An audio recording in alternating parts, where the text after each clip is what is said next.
Rinnoviamo oggi un'ulteriore fornitura di 2 milioni di mascherine e stiamo valutando dove riuscire ad ottenere ulteriori supporti per portare ordini di ulteriori 2 milioni.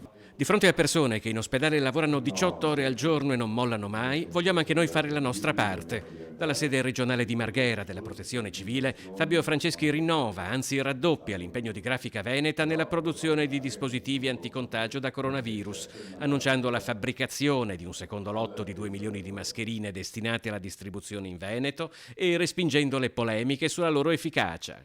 Noi siamo il primo produttore di libri in Italia, il terzo in Europa, il quinto nel mondo.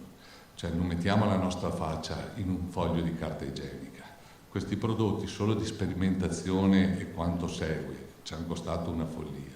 Però volevamo dare un prodotto che potesse essere una barriera all'altezza del ruolo. Mi dispiace che talvolta vedo i comuni in questo periodo stanno acquistando della carta igienica che stanno solo buttando via soldi.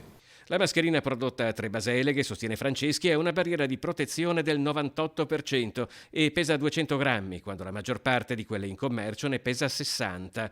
La si potrebbe definire mascherina chirurgica, conclude. Le manca solo la certificazione, tanto che richieste di rifornimento sono arrivate da Spagna, Francia e Inghilterra, ma soprattutto dagli Stati Uniti, verso i quali partiranno diversi milioni di mascherine fabbricate in Veneto. È una mascherina che ha una barriera al 98%, quindi la si potrebbe tranquillamente dichiarare mascherina chirurgica di primo livello, però manca la certificazione.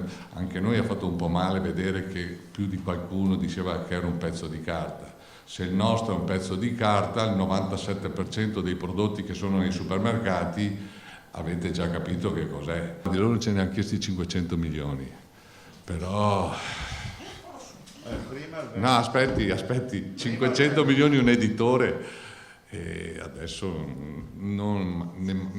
produrremo qualche milione per gli uffici, ma non è il nostro lavoro, dicevo, ecco.